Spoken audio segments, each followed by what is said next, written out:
لا تخونوا الله والرسول وتخونوا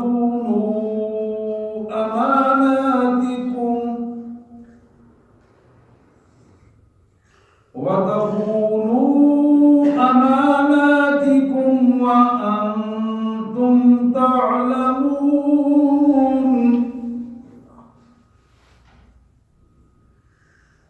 واعلموا أنما أموالكم وأولادكم فتنة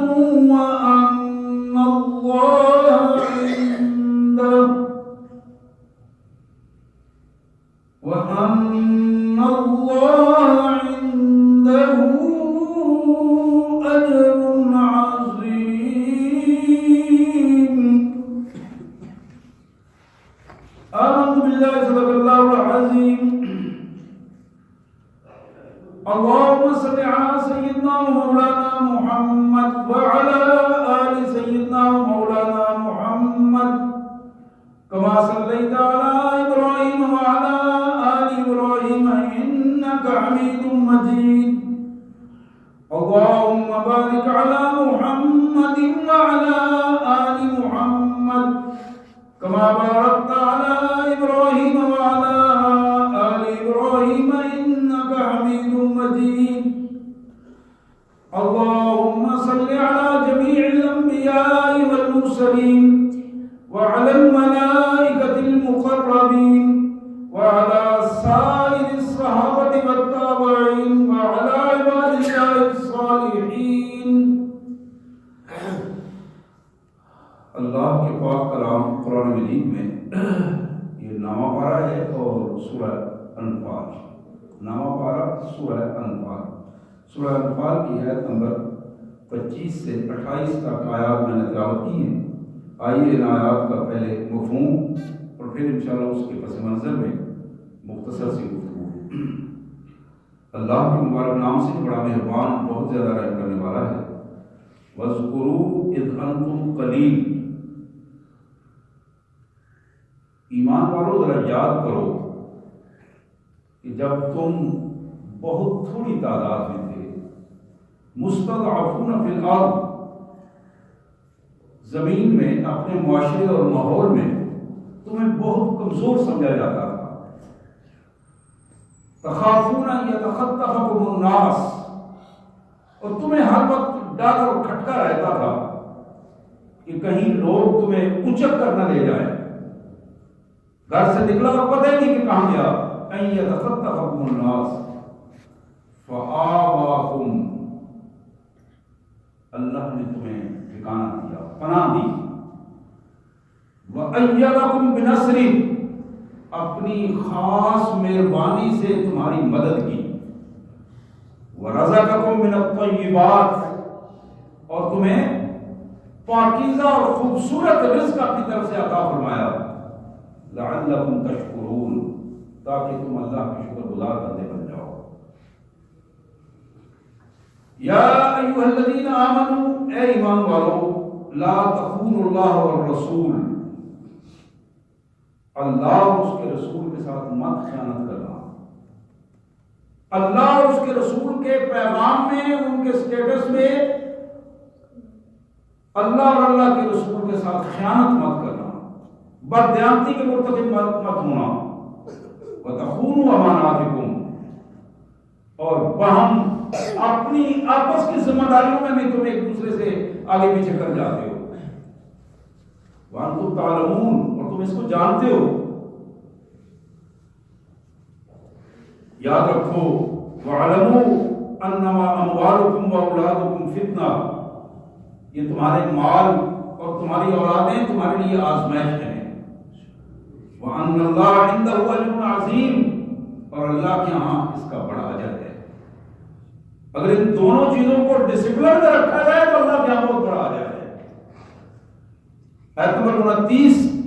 یا ایھا الذین آمنوا. اے ایمان والو. ان تتقوا اللہ. اگر تم اللہ سے ڈر جاؤ، اپنے اندر اللہ کا خوف اور تقوی پیدا کر لو. یجعل لکم فرقانا.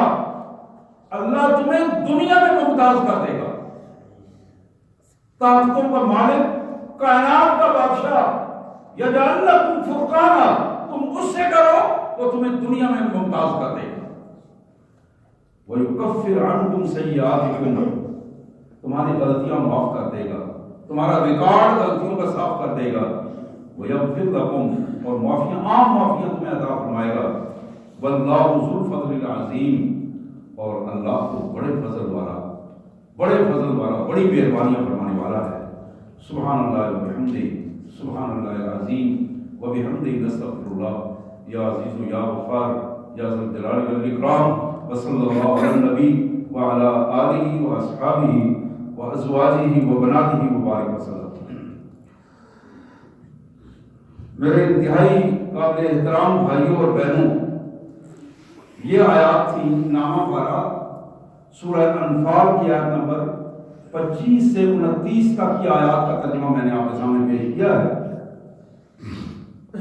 حقیقت یہ کہ انسان اس دنیا میں رہ کر یا تو وہ نظریاتی ہوتا ہے، کسی نہ کسی نظریے کو سمجھتا ہے، اس پر عمل کرتا ہے، اور اگر وہ نظریاتی نہیں ہے تو پھر وہ بے دین ہے، جس کا کوئی نظریہ نہیں وہ بے دین ہے۔ اب نظریاتی فرق جو ہے، بے دین فرق جو ہے، وہ ہر ایک قسم کے جتنے بے دین ہیں ان کو اکٹھا کر دیا جائے، وہ سارے سیکولر ذہن کے، آزاد ذہن کے، مختلف اقسام ہیں ان کی، لیکن ہم بات کریں گے نظریاتی لوگوں کی۔ نظریہ اسلام کا نظریہ ایک کامل اور مکمل نظریہ ہے، اس کے مقابلے میں سرمایہ دارانہ نظریہ ہے، یہ بھی ایک نظریہ ہے، اور زیادہ تر لوگ اس وقت سرمایہ دارانہ نظریے پر چل رہے ہیں۔ دنیا میں جو رائج ہے، حکومتوں کا جو سلسلہ رائج ہے، سرمایہ دارانہ نظام، بالعموم نام اس کا جمہوریت ہے، لیکن عملی طور پر وہ سرمایہ دارانہ نظام ہے۔ اسی طرح ایک اور نظریہ متعارف کروایا انسانوں نے، جس کو کسی دور میں کمیونزم، سوشلزم، مختلف نام دیے گئے۔ اس نظریے نے بھی اسٹیٹیں قائم کی، اس کی بنیاد پر اسٹیٹیں قائم ہوئی، لیکن وہ نظریہ بھی اس انداز میں چل نہ سکا جو اس کا حقیقی چیزیں جو اس کے لیے طے کی گئی تھی۔ حضرات، اس کائنات کے بنانے والے نے، مالک نے، جس نے زندگی دی ہے، جس نے رزق دیا ہے، جو عزت کا مالک ہے اور ذلتوں میں ڈال دیتا ہے، دنیا کی کوئی قوت نہ اس جیسی ہے، نہ اس سے کو بڑھ کر ہے، نہ اس ملا، وہ مالک، اس نے جو نظریہ ہمیں دیا ہے، وہ نظریہ یہ ہے کہ لا الہ الا اللہ محمد رسول اللہ، کہ اس کائنات کا مالک و مال اللہ شریک ہے، اس کو تسلیم کر لو، اور جو کچھ اس نے اپنے پیارے رسول، اپنے پیارے بندے محمد کریم صلی اللہ علیہ وسلم کے ذریعے تم تک پہنچایا ہے، اس طریقے کے مطابق اپنے آپ کو ڈھال دو، یہ نظریہ ہے۔ اور اگر اس کے مطابق ڈھل جاتے ہو تو پھر مکے کی ان وادیوں میں جن میں کبھی بھوک کا بسیرا ہوتا تھا، مکے کی وہ وادیاں جن میں ظلم و ستم کا بسیرا ہوتا تھا، جب ان لوگوں نے اس نظریے کو تسلیم کیا تو پھر مکہ اور مدینہ دنیا کی آئیڈیل ایسی ریاستیں بنی جن کے حوالے سے پوری دنیا میں اس وقت کی سپر پاور جو ہے وہ خاک آلود ہو گئی، اور محمد کریم صلی اللہ علیہ وسلم کا لایا ہوا نظریہ جو ہے کامیاب ہوا۔ اس کے لیے ایمان، اس نظریے کے لیے ایمان اور آزمائش کو بنیادی شرائط قرار دی گئی۔ نبی رحمت صلی اللہ علیہ وسلم نے اس دعوت کو، اس نظریے کی طرف بلانے کا جو انداز تھا، رسول اللہ صلی اللہ علیہ وسلم نے پہلے کچھ دیر آپ نے الگ الگ سے ذاتی طور پر ملاقاتیں کر کے لوگوں کو یہ نظریہ بتایا الگ سے، اور یہ وہ دور تھا کہ جو دور آہستہ آہستہ جب نظریہ لوگوں تک پہنچتا گیا، لوگوں کو پتہ چلا کہ یہ بت جن کی ہم عبادت کر رہے ہیں یہ غلط ہے، یہ جو ہم انسانوں کے سامنے انسان جھکتے ہیں یہ غلط ہے. یہ جو انسانوں کے انسان محتاجیوں کو پا کر اپنے آپ کو جانوروں سے بھی بدتر بنا دیتے ہیں یہ نظریہ غلط ہے. اور یہ فحاشی، عریانی، بدماشی، غنڈہ گردی جو اس کی وجہ سے اثرات معاشرے میں پڑ رہے تھے وہ سارے کے سارے اثرات غلط طریقے سے پڑ رہے ہیں، غلط انداز میں ہیں. اس کیفیت کو جب رسول اللہ صلی اللہ علیہ وسلم نے یہ دعوت دی تو یہ ماحول ایک بننا شروع ہوا. پھر ایک وقت آیا کہ آپ نے اس دعوت کو عام کر دیا. اب یہ جو دعوت ہے جو خفیہ دعوت تھی، اس دعوت کو تسلیم کرنے والے سب سے پہلے کمزور لوگ تھے. کمزور لوگ. بنو مخزوم کی ایک ملازمہ لونڈی، زنیرہ نام کی لونڈی. بنو مخزوم ابو جہل کا خاندان تھا اور سیاسی طور پر مضبوط اور وڈیرا خاندان سمجھا جاتا تھا. اور یہ جو جنگ میں پکڑی ہوئی خاتون لونڈی کے طور پر ان کے ہاں کام کر رہی تھی، یہ وہ خاتون ہے کہ جس پر ظلم کی انتہا کر دی گئی تھی. اس کے بعد جب دعوت پہنچی اس دعوت کو اس نے قبول کیا. اور جب ابو جہل کو یہ پتا چلا کہ یہ تو محمد کی بات اس نے مان لی ہے صلی اللہ علیہ وسلم اور اس نے اپنا نظریہ تبدیل کر لیا ہے، یہ اب ہمارے بتوں کو بھی اچھا نہیں کہتی، ان کو بھی برا کہتی ہے اور ان سے مدد مانگنے کے لیے بھی نہیں آتی اور یہ تو ہم سے ایک الگ راستہ اختیار کر گئی ہے. تو پھر اس نے ظلم و ستم کا بازار گرم کر دیا. اور صرف یہ ایک ہی نہیں بلکہ اس خاندان کے پاس جو دوسرا خاندان ملازم تھا جو لونڈی اور غلام کے طور پر کام کر رہا تھا وہ آل یاسر میں انہیں کے ہاں تھے، جن میں عمار بن یاسر تھے، جناب یاسر تھے اور ان کی والدہ جناب عمار کی والدہ سیدہ سمیہ بنت خوات رضوان اللہ علیہ اجمعین، یہ بھی انہی میں سے تھی. اب یہی وہ بنو مخزوم کا قبیلہ جس کا سردار ابو جہل تھا، اس نے اس خاندان پر بھی ظلم و ستم اٹھائے. میں بات کر رہا تھا پہلے اس مسلمان خاتون کی، ہماری ماؤں کی عزت اس خاتون کے قدموں پر قربان سیدہ زنیرہ جو اس وقت تو غلام تھی، لوٹی تھی، لیکن محمد کریم صلی اللہ علیہ وسلم کے نظریے کو پا کر اللہ تبارک و تعالیٰ نے یجعل لکم فرقانا اس خاتون کو آج ہماری سر اور ماتھے کی آنکھوں کا ہیرا بنا دیا ہے.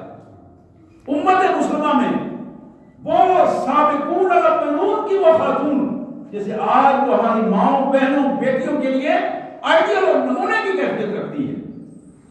یہ جناب زنیرہ ابو جہل نے کبھی کبھی دھوپ میں کھڑا کر دینا، مارنا، بھوکا رکھنا، پیاسا رکھنا، کام دگنا تگنا کئی گنا زیادہ لینا، سونے نہ دینا، پتھروں سے مارنا، بلاخر اتنا مارا کہ ان کی آنکھ کی بینائی ضائع ہو گئی. اور اس بدبخت نے اسے کہا سنو تم ہمارے لات، منات اور عزا کو نہیں مانتی ہو، اس وجہ سے انہوں نے تمہاری آنکھ ضائع کر دی ہے، تمہاری دونوں آنکھوں کی بینائی ختم کر دی ہے. آپ ذرا اندازہ کیجئے اس ظلم و ستم کے دور میں عام ماحول بھی نہیں ہے، اس خاندان کا کی غلام خاتون، ظلم و ستم کا دور اور ہر طرف سے جبر بنیاں. اس پاکیزہ خاتون نے یہ الفاظ کہے کہ مجھے قسم ہے میرے مالک کی، میں لات اور منات اور عزا کو پر لعنت بھیجتی ہوں جسے تم اپنا معبود تسلیم کرتے ہو. میرا معبود اللہ وحدہ لا شریک ہے، جس معبود کی مشیت سے میری بینائی گئی ہے وہ اس پر پوری طرح قادر ہے کہ اس بینائی کو وہ دوبارہ دے دے. پھر قدرت نے ایک ایسی مہربانی اور ایسا کرم کیا، وہ خاتون اسی طرح تڑپتی ہوئی کرب کی کیفیت میں رات کو جب سوئی، صبح اٹھی تو اللہ تبارک و تعالیٰ نے اس کی آنکھیں بالکل روشن کر دی، اور پھر دنیا نے دیکھا کہ یہی وہ خاتون تھی جس پر ظلم و ستم ڈھاتے ہوئے انہوں نے اس کی بینائی تک ختم کر دی تھی، لیکن اللہ تبارک و تعالیٰ نے اپنی اس بندی کو جو اللہ کو معبود شریف مانتی تھی، جس نے اس نظریے کو تسلیم کیا تھا، اللہ تبارک و تعالیٰ نے پہلے سے زیادہ اچھی بینائی اس کا عطا فرمائی۔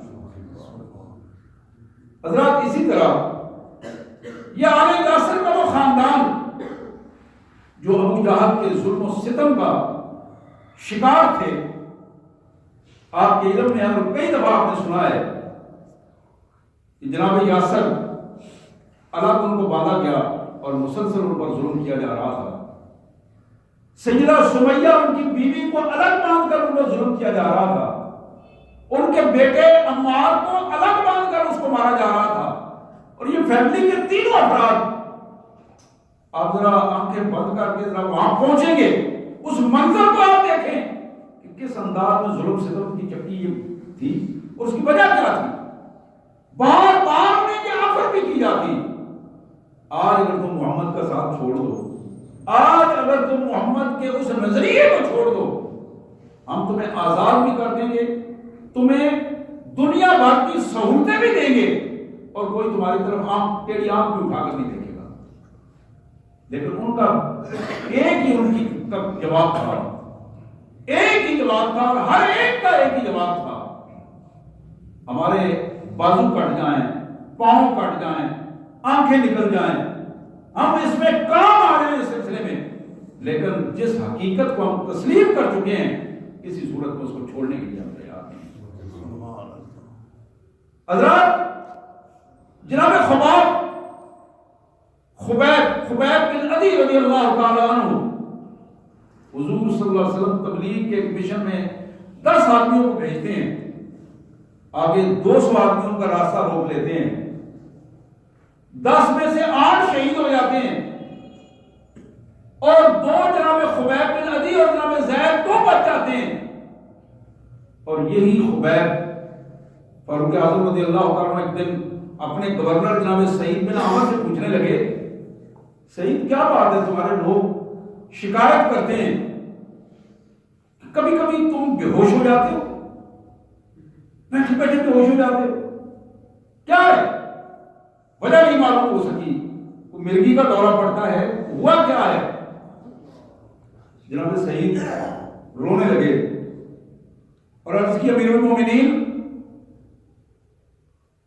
میں اس محفل میں اس پھانسی کے گھاٹ کے سامنے موجود تھا جہاں جناب خبیب بن عدی کو پھانسی دینے کے لیے وہ گھاٹ مکہ مکرمہ میں بنائی گئی تھی، اور جب ان کو لایا گیا اور اس گھاٹ پر وہاں کھڑا کیا گیا اور ان کے ہاتھ پاؤں بندھے ہوئے تھے، اور جس طرح نیزے کی انیاں ان کے جسم میں چبھوئی جا رہی تھی، جس طرح برچھیوں کے ساتھ ان کے جسم کو چھیدا جا رہا تھا، اور جس طرح تلواروں کی نوکیں ان کے جسم کے نازک اور دوسرے حصوں پر لگائی جا رہی تھی، اور خون کے فوارے ابل رہے تھے ان کے جسم سے، میں نے اپنی آنکھوں سے وہ سب کچھ دیکھا ہے، میں بھی ان دنوں کی حالت میں تھا، میں نے وہ سارا منظر دیکھا ہے، جس طرح جناب خبیب کو پوچھا گیا کہ تمہاری آخری خواہش، تو انہوں نے بتایا کہ اگر اجازت ہو تو میں 2 رکعتیں اللہ کے حضور پڑھنا چاہتا ہوں، اور وہ 2 رکعتیں جب پڑھ کے فارغ ہوئے تو پھر یہ جب ہر طرف پورا مجمع پورے ہتھیار لے کر ایک فرد کو اذیت دینے کے لیے وہاں کھڑے ہیں، اور ان سے یہ کہا گیا اس صورت میں جب خون کے فوارے ان کے جسم سے پھوٹ رہے ہیں، ہڈیاں تک ننگی ہوتی جا رہی ہیں، پوچھا گیا خبیب آج بھی تم اس حالت میں بھی محمد کا نظریہ چھوڑ دو، محمد سے اظہار برات کر دو، تو ہم تمہیں آج بھی امون کر لیتے ہیں، اور آج بھی تمہارا علاج کروا کے تمہیں یہاں عزت سے رکھیں گے، اور جو تم چاہو گے وہی ہم کریں گے۔ اور حضرت خبیب بن عدی رضی اللہ تعالیٰ عنہ کی زبان سے جو جملہ نکلا تھا کہ خدا کی قسم یہ تو ایک جان ہے، اس سچے نظریے پر جس کو میں نے قبول کیا ہے، اگر ہزاروں جانے بھی ہوں تو میں قربان کر دوں، لیکن اس نظریے کو چھوڑنے کے لیے میں تیار نہیں ہوں۔ حضرات پھر اسی خبیب کو اسی مقام پر جب اذیت کی انتہا ہو گئی تو پھر آخر میں پوچھا گیا کہ خبیب بتاؤ آج تمہیں محمد یاد تو آتا ہوگا کہ کاش کہ آج تمہاری جگہ پر وہ پکڑا ہوتا اور یہاں وہ کھڑا ہوتا اور تم یہاں سے چلے جاتے۔ کہا انتہائی ظالم انسان ہو تم، میرے آقا محمد کریم صلی اللہ علیہ وسلم، میرا ایمان اور میرا نظریہ یہ ہے کہ خدا کی قسم میری ہزار جانیں چلی جائیں لیکن محمد رسول اللہ صلی اللہ علیہ وسلم کے پاؤں مبارک میں میں کانٹا چبھنے کو بھی گوارا نہیں کر سکتا۔ حضرات یہ وہ نظریہ تھا جس کو قبول کیا ان لوگوں نے۔ ہمیں نظریے کا اندازہ نہیں ہے کہ نظریہ کیا چیز ہوتی ہے، نہ ہم نظریاتی لوگ ہیں۔ مسلمانوں کے گھر میں پیدا ہوئے، مسلمانوں سے نام رکھا، دیکھا بڑا احسان کیا، مسجد میں آ گئے، روزوں میں روزے رکھ لیے اور پھر باقی کام بھی سارے چلتے رہے۔ پیسہ ہوا، کبھی طبیعت مانی تو مہاجر اور عمرے کے چل پڑے اور وہ بھی سیر کے انداز میں سب کچھ کر کے آ گئے۔ وہ روایتی مسلمان، اللہ کے ہاں روایتی مسلمان کی قدر و قیمت نہیں ہے، نظریاتی مسلمان کی قدر و قیمت ہے، جو نظریے کو تسلیم کرتا ہے۔ توحید، رسالت اور آخرت کے اس نظریے کی بنیاد لا الہ الا اللہ محمد رسول اللہ پر ہے۔ ایک آدمی با خدا اللہ اللہ اور باپ رحمن رام رام کہ جہاں اللہ اللہ کرنے والے ہو، جب نماز اذان کا وقت آئے تو مسجد میں بھی چلا جائے، جب اپنے مفادات کا وقت آئے تو پھر انہیں بھی ضائع نہ ہونے دے، سود کھانے کا وقت آئے تو سود بھی کھا لے، بے حیائی بدکاری پہ دل کرے تو وہ کام بھی کر لے، شراب پینے پہ دل کرے، یاروں میں بیٹھا ہے تو وہ بھی کام کر لے۔ تو یہ وہ کیفیت ہے جو ایک نظریاتی اور روایتی مسلمان میں فرق کرتی ہے۔ یہ آل یاسر کی میں بات کر رہا تھا۔ آل یاسر، ماں کو بیٹے کے سامنے دو اونٹوں سے باندھ کر مختلف سمت میں اڑا کر برچھی مار کر شہید کر دیا گیا۔ یہ پہلی خاتون ہے جن کا اسلام میں خون شہادت کا خون ہوا، سیدہ سمیہ سلام اللہ علیہ رضی اللہ تعالی عنہا۔ بیٹے کے سامنے باپ کو مار مار کر شہید کر دیا گیا۔ اور یہ جناب یاسر جب یہ تینوں کو آزمائش کی گھڑیوں میں مبتلا تھے تو محمد کریم صلی اللہ علیہ وسلم پاس سے گزرے اور مخاطب ہو کر فرمایا اصبروا آل یاسر فإن موعدکم الجنہ۔ یاسر کے گھر والوں، اپنے نظریے پر ڈٹے رہنا، صبر سے کام لینا، اللہ نے تم سے جنت کا وعدہ کیا اور تمہارا گھر جنت میں ہے۔ رسول اللہ کے یہ الفاظ جو اس اذیت کی کیفیت میں ایک آب حیات کی طرح ان کے دلوں میں پڑے، اور پھر ایک وقت وہ آیا کہ نہ یاسر نے ہار قبول کی، نہ اپنے نظریے کی ہار سمیہ نے قبول کی، اور پھر سیدہ فاروق اعظم کے دور میں ایک وقت میں جناب بلال بن رباح کی بات ہو رہی تھی، عمار بن یاسر نے بار بار باتیں ہو رہی تھی کہ امیر المومنین کبھی عمار کی پشت کو بھی دیکھا ہوتا تو آپ کو اندازہ ہوتا کہ یہاں نظریاتی مسلمانوں نے کس حد تک اپنی روایات کو قائم کر کے یہاں تک وہ پہنچے ہیں۔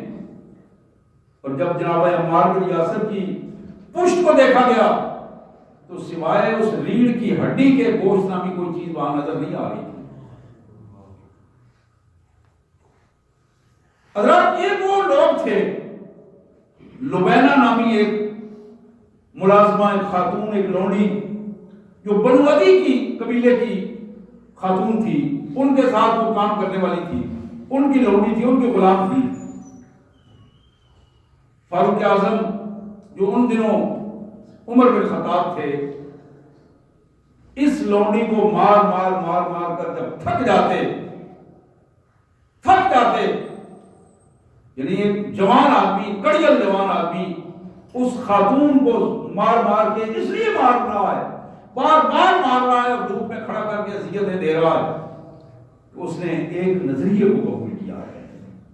باقی نظریہ سارے ہر ایک کو اجازت تھی، کوئی یہودی ہو رہے تو رہے، کوئی عیسائی رہے تو رہے، کوئی مشرک ہو، کوئی بتوں کو ماننے والا ہو، کچھ بھی ہو، لیکن اذیت دینے کا جو مسئلہ تھا، جسے برداشت نہیں کیا جا رہا تھا، وہ نظریہ صرف یہ تھا کہ کوئی بندہ یہ نہ کہے اشہد ان لا الہ الا اللہ وحدہ لا شریک لہ، اس نظریے کو کوئی قبول کرنے کے لیے تیار نہیں۔ جو اس کو قبول کرتا ہے اس کے لیے اذیت ہی اذیت تھی۔ عمر یہ کہا کرتے تھے کہ تمہیں میں نے اس لیے چھوڑا ہے کہ میں تھک گیا ہوں، اگر میں تھکا نہ ہوتا تو میں تمہیں اور مارتا، تم اب بھی اگر باز آ جاؤ تو ہم تمہارے لیے آزادی اور تمہارے لیے سہولتوں کے انبار لگا دیں گے۔ تو سیدہ لبینہ، جناب سیدہ لبینہ یہ بات کہا کرتی تھی، عمر تم اپنے ظلم کو جس نئے سے نئے طریقے سے آزمانا چاہو آزما سکتے ہو، لیکن اللہ نے مجھے جو نظریے کی بلندی عطا کی ہے میں اس سے کبھی گر نہیں سکتی۔ یہ جو چاروں خواتین جن کا میں نے ذکر کیا ہے، یہ خواتین وہ ہیں جو سابقون الاولون میں شامل ہیں۔ غلام تھی، لونڈیاں تھی، کمزور تھی، معاشی طور پر بھی، مالی طور پر بھی، عزت کے اعتبار سے بھی، اسٹیٹس کے اعتبار سے بھی معاشرے میں کوئی عزت و احترام نہیں دیا گیا تھا ان کو، لیکن جب انہوں نے سچے نظریے کو تسلیم کیا ہے تو پھر اللہ تبارک و تعالیٰ نے ان خواتین کو دنیا کی خواتین میں ممتاز خواتین کا قرار دیا ہے۔ یجعل لکم فرقانا، اللہ تعالیٰ نے انہیں ممتاز کر دیا ہے۔ آج 1500 سال سے زیادہ عرصہ بیت چکا ہے، آج ہم بحیثیت مسلمان اپنی عقیدتوں کا مرجع ان کو سمجھتے ہیں، اور ہمارے لیے وہ، ہماری ماں بہنوں بیٹیوں کے لیے وہ ایک بہترین نمونے کے طور پر وہ خواتین ہیں۔ اور اللہ ام شریک نامی ایک خاتون، یہ میرا پیغام خصوصاً میری ماں اور بہنوں کے لیے انتہائی اہم پیغام ہے۔ وہ مائیں اور بہنیں جو محض کھانا پینا اور گھر گرہستی میں یا زیادہ سے زیادہ بازار آنا جانا اور ان چکروں میں اپنی زندگی بیت جاتی ہے ان کی، اور ایک دوسرے پر فخر کرنا کروانا کہ تم نے اچھے کپڑے پہنے اور میں نے اچھے کپڑے پہنے، ہم نے وہ خریدا، ہم نے یہ خریدا۔ میری بہنوں ان چکروں سے نکلو اور اپنے آپ کو اس معاشرے کا سب سے زیادہ مفید ترین فرد ثابت کرو۔ آپ کو اس کا اندازہ ہوگا کہ حضرت عمر رضی اللہ تعالیٰ کی ایمان لانے میں ایک بنیادی کردار ان کی بہن فاطمہ بنت خطاب کا ہے۔ فاطمہ بنت خطاب نے جھنجھوڑ کر رکھ دیا تھا اپنے بھائی کو، جھنجھوڑ کر رکھ دیا تھا اس حوالے سے، جب انہوں نے کہا مارنا شروع کر دیا بہنوئی کو بھی، بہن کو بھی، انہوں نے کہا بھائی جس خون سے تمہاری پیدائش ہوئی ہے اسی خون سے میری پیدائش ہوئی ہے، جو غیرت تم میں موجود ہے وہ غیرت مجھ میں موجود ہے۔ یاد رکھو کہ میں نے اب اس سچے نظریے کو قبول کیا ہے، اور اس سچے نظریے کو قبول کرنے کے بعد دنیا کی کوئی بڑے سے بڑی طاقت بھی مجھے اس سے باز نہیں رکھ سکتی۔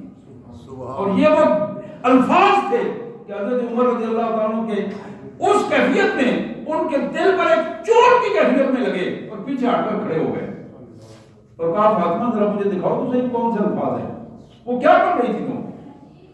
کہا اچھا اس طرح نہیں، جاؤ جا کے نہا کے آؤ، تم پلید ہو اور کلام پاک ہے، تمہارا نظریہ ناپاک ہے، وہ نظریہ پاک ہے۔ اس نظریے کو تسلیم کرنے کے لیے یہ لازم ہے کہ تم پہلے پاک ہو کر آؤ۔ اب عمر پر دوسری چوٹ لگی جو بہن نے لگائی تھی، خاموشی سے سیدھے چلے گئے، نہا کے آئے۔ جب نہا کے آئے تو بہن نے وہ کاغذ پیش کیا جس پر سورہ طٰہٰ کی آیات لکھی ہوئی تھی، اور ان آیات کا مفہوم یہ تھا کہ تمہاری زندگی یوں ہی باتوں پرستی میں گزر جائے گی، ابھی وقت نہیں آیا کہ تم اپنے آپ کو تبدیل کر سکو. عمر نے یہ وہ الفاظ پڑھے تو پھر عمر کی دنیا تبدیل ہو گئی. لیکن میں اپنی بہنوں کو بتانا چاہتا ہوں کہ فاطمہ بنت خطاب نے اپنے بھائی عمر بن خطاب کے اسلام میں بنیادی کردار ادا کیا ہے. آج میری ماؤں بہنوں بیٹیوں کا زیادہ وقت جو میڈیا کے سامنے گزر جاتا ہے اور ڈراموں پر تبصرے کرتے ہوا گزر جاتا ہے, وہ اس کا ادراک ہی نہیں کہ کل ہماری موت آئے گی تو ہم اپنے اللہ کو حضور کیا جواب دیں گے. اکرمہ بن ابی جہل اس بندے کے ایمان لانے میں جس خاتون کا بنیادی کردار ہے, ام حکیم اس کی بیوی تھی.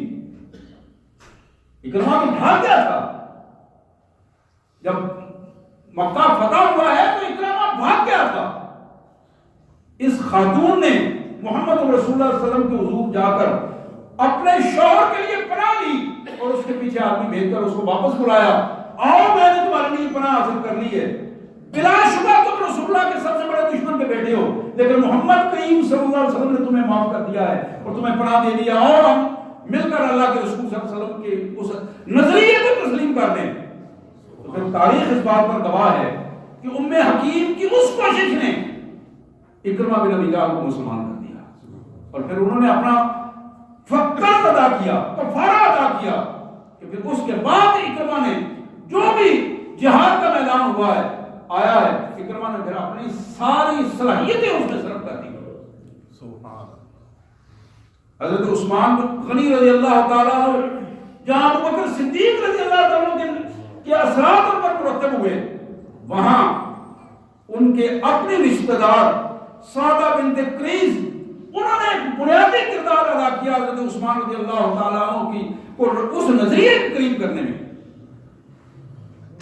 اسی طرح آپ کو معلوم ہوگا کہ جناب ابو طلحہ انصاری نے جب ام سلیم کو نکاح کا پیغام بھیجا, انہوں نے اس کا جواب دیا کہ ابو طلحہ نکاح ہو سکتا ہے تم سے, لیکن دو شرطیں ہیں.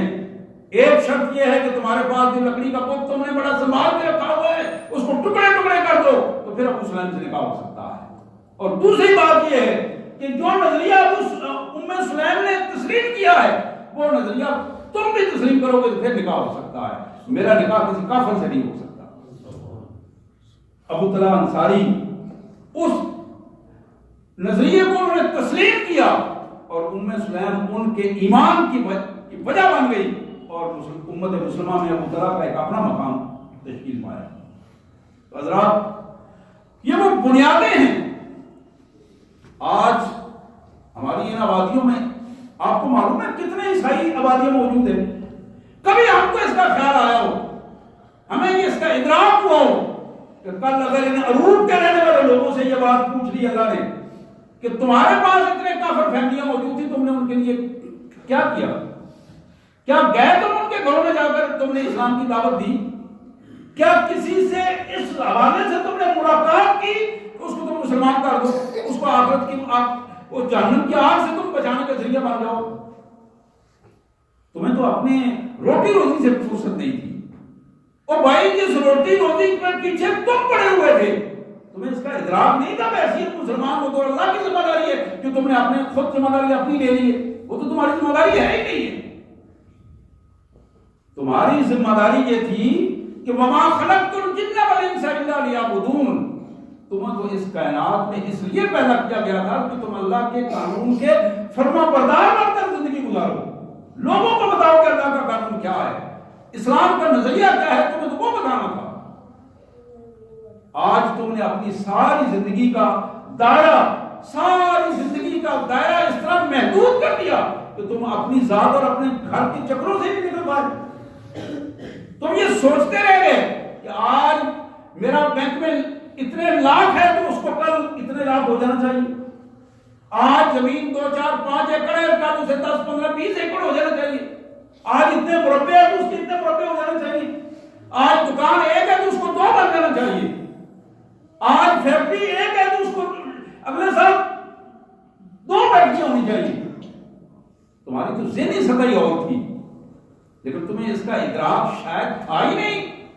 تم تو اس دنیا میں خالی ہاتھ آئے تھے, خالی ہاتھ آئے تھے اس دنیا میں؟ کیا خالی ہاتھ آنے کے بعد اللہ نے تمہیں بھوکا مار دیا؟